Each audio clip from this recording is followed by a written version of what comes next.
HO Talk Show.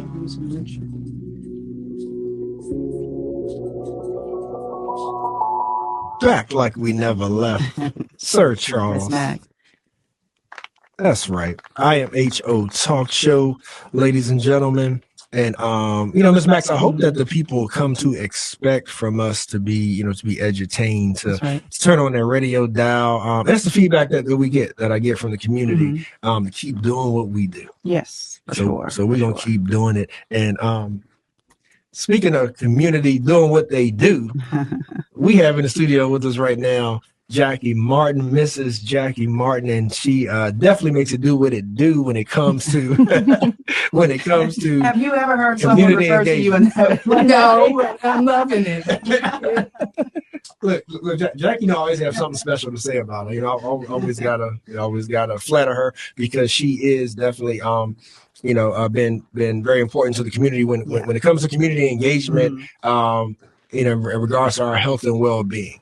And so that's why we are delighted right now, because she has a new initiative that she wants to share with the people, that's already been kicked off, called the Good Foundation. Good Foundation. Well, first of all, good afternoon to you, Jackie. Good afternoon. Thanks for having me. Welcome to the show. Thank you. Always a pleasure. The pleasure is ours. And so Good Foundation. What is this about? So our tagline for the Good Foundation is a foundation supporting Black ideas for improving Black health. And what we believe is that there are lots of Black organizations out in the community doing their thing when it comes to addressing Black health. We also believe that there are lots of community members, Black community members, who have ideas to support Black health. And we want to support those organizations and individuals by raising money to support them. Okay, we like money. Yeah, money is good, but it's also not just about the money. It's about building what we call a good wellness community where all of the people who benefit from these programs, and I can't wait to tell you the amazing organizations that are our inaugural partners, but they are all connected. The people they serve are connected. And so they're aware of wellness events, what's happening as far as our wellness in a community. So Jackie, break that down though for us. Why Black health? What's so different about Black health? I mean, like, aren't we all human beings? Like, why does that need to be parceled out? Yeah. So first of all, it starts with knowing what affects health. And when you look at what affects health, now this is not according to Jackie Martin, it's according to the CDC, what affects health in general is only 20% of that is whether or not you have access to a healthcare provider.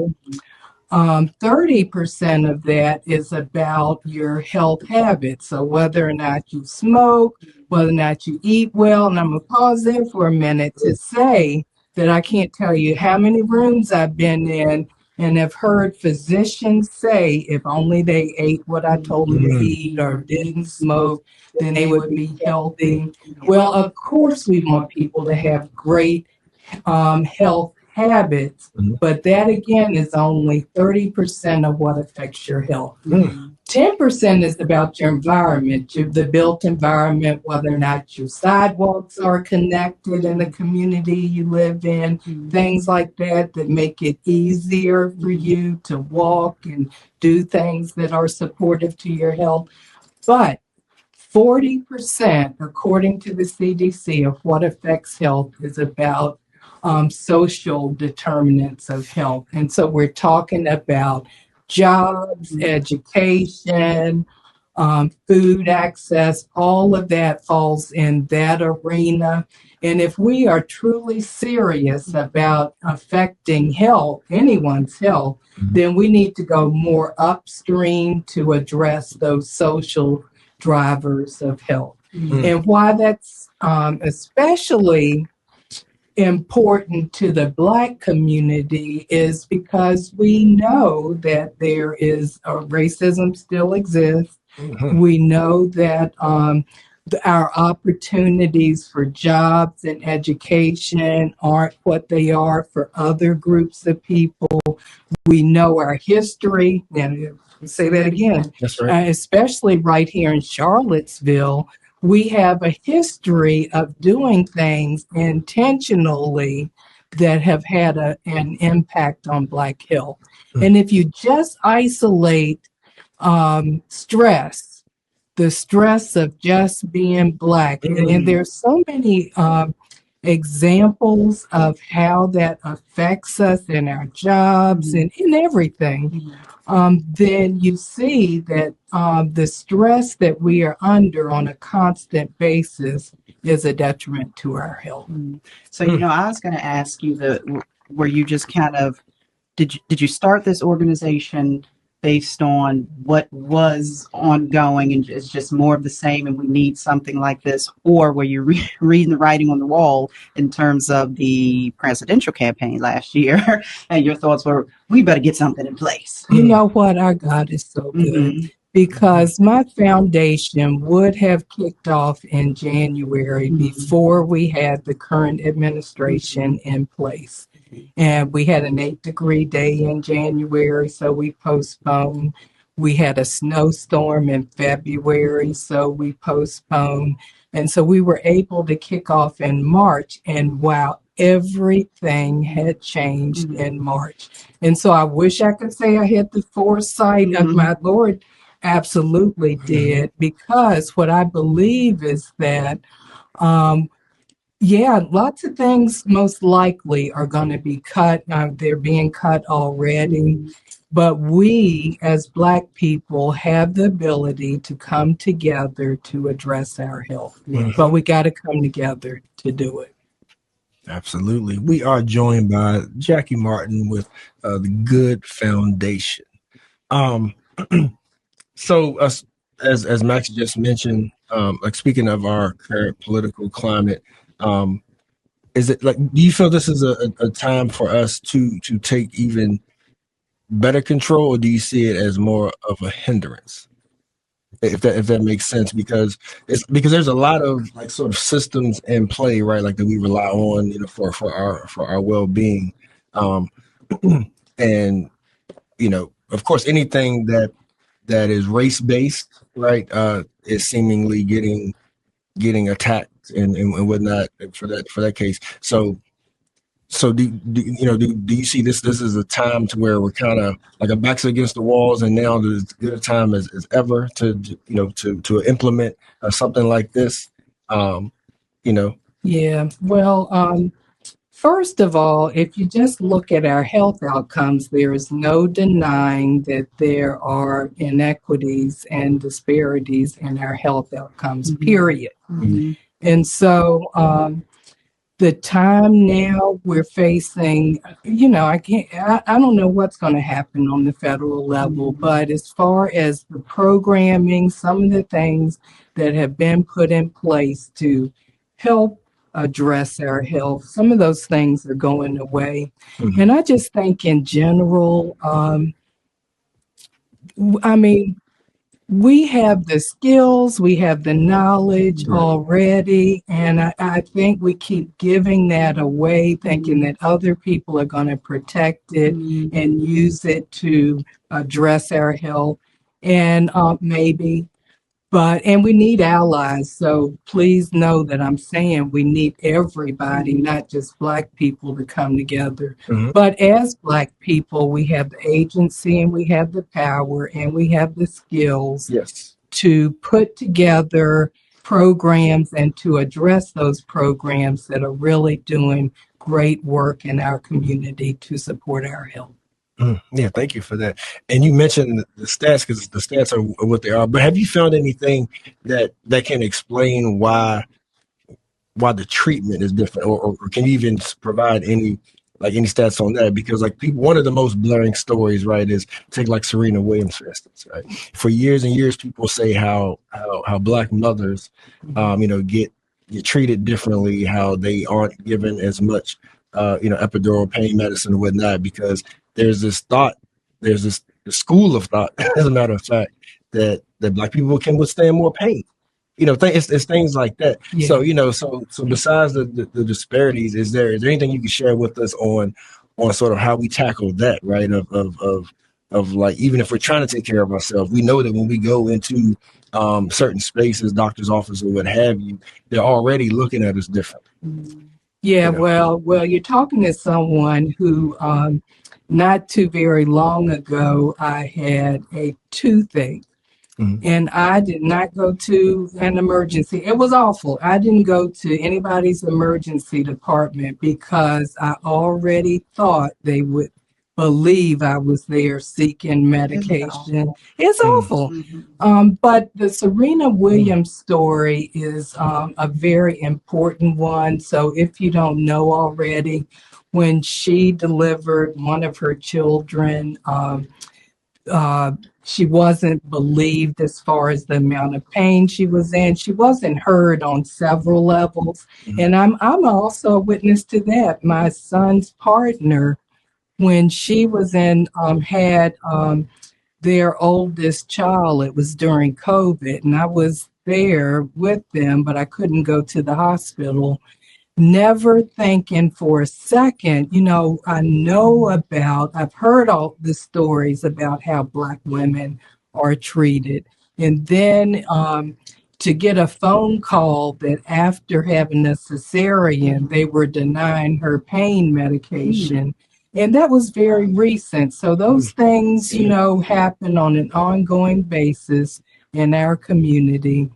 And but as far and I'm glad you brought up Black maternal health and Black infant mortality, because in my opinion, that is the one area where it is absolutely about race. You can be a Serena Williams making however million dollars she Mhm. makes, or you could be a Black woman making $10,000 a year and the treatment stays the same. So how do we address that? We talk about it. We raise issues with whatever health system we're in if we're not heard. And how does it get better? Again, in my opinion, it gets better when we go more upstream and we have more providers that look like us. Mm. That's big. That's big right there. Or you could be a Jackie Martin that won't go to the ER because you're thinking how it'd be perceived, right? Like that's, to me, when you said that, that's I just want that's to say like, I wow. love the fact that you offered solutions Yeah. just now. Like, Yeah. Yeah. Yeah. It's I mean, that's a real thing. Yeah. I mean, to That think matters to us. twice about going to an Yes. emergency department when you're in unbearable pain because of how you might be perceived Mhm. Mhm. is something for us to talk about and address. And there are Yeah. people who would say, this is all just made up. It's in your heads. You don't really experience that. Yeah, and I like to point back to those Black maternal health and infant mortality outcomes because we know it's not in our heads, but if you need some data to support that, that is a real good place to look. Mhm. Yes, indeed. Yes, indeed. So we are joined by Jackie Martin with the Good Foundation. So Jackie, let us know about sort of the pillars, because this foundation, is an organization. So review with us, like sort of the mission and the vision itself, so folks know exactly, like, if I want to support, if I want to, get involved in any way, like that's my lane right there. Like, so what are the different avenues that you're going down with this foundation? Yeah, so right now we are supporting 5 organizations, and they are amazing, all already doing great work in the community. So really, this started with Dr. Rovina Brock. Dr. Rowe, The Real Morning Show. yeah, Dr. Rowe is amazing. She has this way of connecting in any community, but especially in the Black community. She's a nutritionist, very well known, nationally known, and she is bringing a program to the Good Foundation that allows a couple cohorts, including some families and individuals, to come in take advantage of her programming. And she already has great outcomes in other things that she has done. So we got Dr. Rowe. We also have Chapman's Flight for Success. Doris Chapman has been training registered medication aides for over 30 years. And I like that position because it's a way to enter healthcare that isn't a back-breaking position like a CNA or other positions in healthcare. And Doris can train you in about 2 months. She has great relationships with assisted living facilities. Over 90% of her graduates find jobs once they're done, and you come out making $25 an hour. We also have the Black Farmers Collaborative. Ebenezer Baptist Church has been working with them for quite some time, and we're promoting the hiring of a coordinator for them, someone to bring the Black farmers together so that they can then sell their produce collectively to organizations. And so that is an Ebenezer Baptist Church project. We have the Birth Sisters of Charlottesville, and if you don't know about them, they are a doula collective doing great things out in the community, and they have for many years. And they support Black and BIPOC mothers in the birthing process, and they are extremely good at that. And we're looking for ongoing support for them. And then the Jefferson School African American Heritage Center has a summer program for youth, and we're interested in supporting that as well. And so we really have a collection of organizations doing different things in the social driver of health arena. And that was important that we had a food access and the birthing sisters and so forth, and Dr. Rowe. So it's all important to bring these 5 organizations together. So can I ask how do you measure your success? So that's a great question, because what we promise anyone who is a donor to the Good Foundation is that we will have measurable outcomes.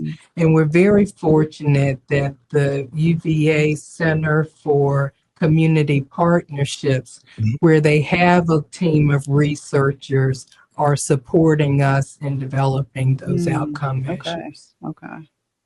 Nice. And I heard you mention like the social determinants, and I think that's important, because I know a lot of people are hearing this, and when they think health, they just think of everything. I'm sure a lot of people just think, okay, like just make sure I'm going to the doctor, make sure I'm eating okay, right? But there's so many determinants, and so that like I'm just elated that that you have that sort of spectrum, around what you're doing. And like a lot of this even sounds like the mental health aspect of it, right? It's like, because a lot of it is just sort of flipping a switch sometimes in our brain. But of course, like folks would have, you have to be informed, you have to be educated to know to make that change. So, like the way, like the way that we eat and the way that we, view certain areas of our life. All that, you started off by talking about the stresses that, that we may face, that, that other communities don't face, just because of who we are and the spaces that we're in. When I had the launch a couple of weeks ago, I changed what I was going to say every time we were delayed, and the Lord just really put it on my heart to talk about my own son and how lots of his experiences have really set him up to have bad health. And especially stress-related things. I talked about his interaction with law enforcement throughout the years, and all of that sets us up for not having good health outcomes. And would you say that this program and the inaugural organization that you're working with, this is for all demographics, young, old, male, female, families, single people, just Yeah, that was really important as we were bringing the organizations together, is that there was something for everyone. Now, these are just the first 5 organizations. One thing that the Good Foundation will do is to, if people have ideas for addressing our health, if they will reach out to us. There are people who are now serving in volunteer positions. We'll pay them one day to help develop those ideas. I just don't, I especially don't want our Black men, Right. to kind of get lost in the sauce, to feel like they're hearing about another program that's yet again geared towards women or women and children. Right. So some of the programming, Dr. Rowe's program is a program for families, including men. And, we hope that our registered medication aid class will have both men and women. Doris has trained both. So, but you mentioned mental health, and that is a specific area that we are looking for an organization that will help with our mental health to support. Yeah, y'all hear that, listeners? Yeah, get in touch with her. Yeah, please. Yes, indeed. The food access is big as well, especially when we're dealing with right now with supermarket prices going up. Like I personally believe, and I'm curious your take on it as well. Like I feel like this is yet another time where like God is just sort of giving us another opportunity to to really do for ourselves and take care of ourselves. So I'm seeing how the excuse used to be with farmers markets and things like that, where it was like, oh, it's too expensive. Well, now the grocery stores are expensive too. Like now was our excuse, and then.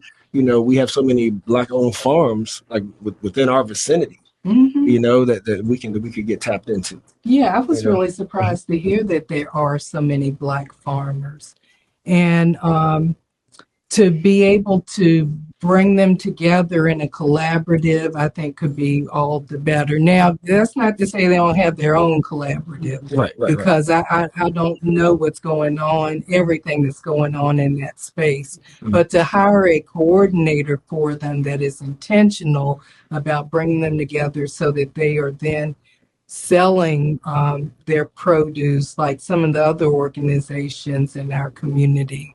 I believe will be a really good thing. Yeah, I'll definitely put you in touch with a couple because I was going to ask that because the minority farmers of Virginia, like they definitely have collaboratives and they do farmers markets. But I was curious, but if this was more thinking about urban farming, if you were thinking about more the Charlottesville area to getting a network of urban farmers. Well, one of the farmers that Ebenezer has worked with is.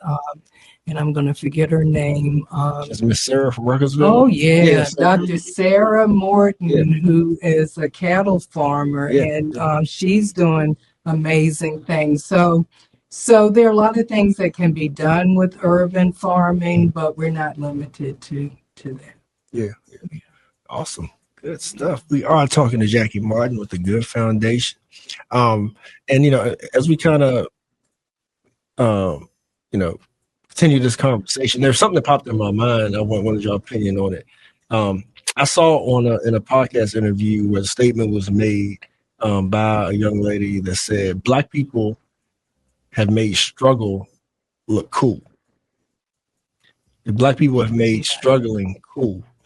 And that's been bouncing around in my mind for a while since I heard that probably like a couple of weeks ago. Because Jackie, I think that lends to what the Good Foundation is trying to offset, right? Like there's just so many determinants of our health outcomes and just our state of well-being, right? That gets impeded because so much of what we do as a people that's negative somehow gets glorified. Right. You know what I'm saying?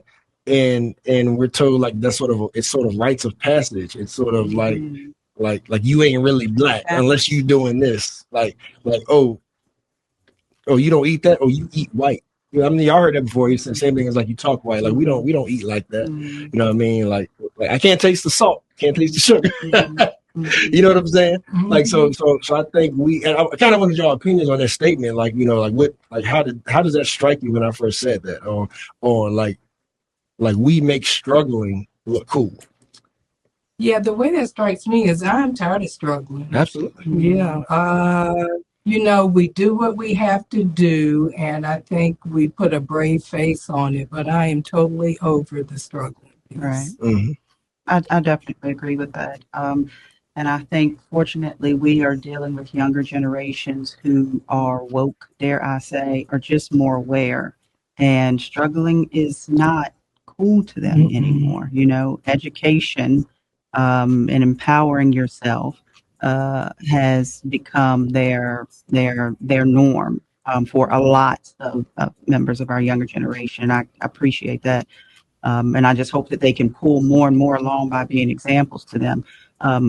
But I want to go back to the two particular organizations. Well, Dr. Rowe being a nutritionist, essentially this is offering families a private nutritionist, and then the Farmers Collaborative, and just speaking to our people to especially let them know that what you are putting in your body, the foods that you're eating, and how you maintain your health is literally life and death. And we can all point to a family member and say, you could have been here longer. If you had have eaten properly, visited a doctor, taken care of your health, you could have been here longer, right? And so this is yet again another opportunity for our people to work with people who look like them and can relate to them on a lot of different levels, to be able to get to be a resource to them to learn how they should properly take care of themselves. But that's only part of it, right? They can give you the information, but you have to be disciplined enough to then go back and implement those things. But this is particularly special to me because I have someone very close to me who's no longer here, just because he didn't take better care of himself. Wow. And so, yes, we not only need to be doing that for ourselves, but we need a support system. We need our loved ones to say, you shouldn't be smoking that cigarette. You shouldn't be eating that food. You shouldn't be, go take a walk. You can do this, it's especially our older generations. And I realize that I'm rambling a little bit here, but this information is good. And this resource that you're offering is good because it literally will add longevity to your life. Absolutely. Thank you. Yeah, that's spot on, Miss Max. Kids deserve their grandparents. Absolutely. Right. And Max, I would add to that, just like temperance as well. It's like don't overdo it. Right. Like, okay, like you want a McDonald's fry every once in a blue moon. Yeah. Okay, but that shouldn't be your like your favorite meal. That shouldn't be your go-to. You know what I mean? Yeah. So I'm a little embarrassed to share this, but my son grew up on fast food. We probably ate fast food 5 days a week back then. It was affordable. Yes, and social. It was quick. And I probably at that time I had 2 jobs. I may have had 3. And what I see in him now as a 40-year-old is that has affected his health too. So you're absolutely right. It's moderation, so of course we can still eat some of our favorite foods, of course. What I want us to do is to learn how to cook some of those favorites in a different way, maybe. But I don't believe we deny ourselves, but we do have to have moderation when it comes to that. Right. Yeah. And then we talked about the prices a little earlier, like supermarket compared to farmers market. Now how everything is going up. Like fast food prices aren't what they were when we were kids. Yeah. You know what I mean? Like you get a Happy Meal for $2. Like now, like kids, like when my sons ask, they ask for some money to go get some food. I'm thinking I'll give them $5. You're like, I need at least 15. In most fast food places now. So again, like some of the built-in excuses that we have. Like we don't even have those anymore. It's like no, your money can go towards more options now. Because unfortunately nothing's cheap. Nothing. That's true. Yeah. But Yes, but thanks for joining us, Jackie. And I wanted to also shout out the Jefferson School African American Heritage Center as well. That's one of been a long-standing community partner of ours here as well. Because when we think about like all of the determinants of our health and well-being and how we prepare ourselves, like that is a cornerstone of the community that I think we are going to miss until it's gone. And I say that very, very purposely, because I think our families, whether it's mother, father, kids, whatever, definitely needs to be more a part of what's happening there. Because just like they're partnering with you, they partner with so many in the community, They do. right? To provide information and for us to learn, about our history as well as about things that's going on. Yeah, there's more and more research now that talks about how important social connections are to your health, and what the Jefferson School African American Heritage Center offers in that arena is very important, and can make an impact on our health. Yep, absolutely. So Jackie, as far as folks getting involved, right, and getting in touch with you, whether that be to be added as a partner, whether that be to financially contribute, whatever the case is, what is it that you need from us? Well, they can reach out directly to me. I have a phone number, a website coming very soon, but the telephone number is 434-202-8034. We also have an email address. It's Good Foundation Seville. So Good Foundation, CVILLE @gmail.com. All right, sounds good. And what's that phone number one more time? It's 434-202-8034. Thank you for that. Mhm. Feeling good, Miss Wax? You feeling I am. healthy? This is good news. No point intended. No, I'm feeling great. I just love to hear stories like this. I love to hear about community work like this. And it's just one more resource that helps to lift up our people. So I'm especially thankful for that. Well, thank you both so much for having me. Really appreciate it. Thanks. And how did we mention how the families or individuals will be selected? Is it just a random lottery? How will that process work in terms of individuals working directly with? Yeah, so we haven't talked a lot about that, but it would be definitely on first come, first served basis. Okay. Yeah, it would be based on who contacts us first when we roll them out. Okay. Yeah, because it sounds like this is more of a conduit, right? Of like these partners are they already have their organization, and now you're making sure that they get to the fund to the people and stuff. Yeah. I realized that. Oh no, it's a great question. Yeah. Good stuff. Well, Jackie, thank you, and please keep us in touch, and with all as it develops, we can also help share and contribute. Okay, thank you all Thank you. very much. Thanks.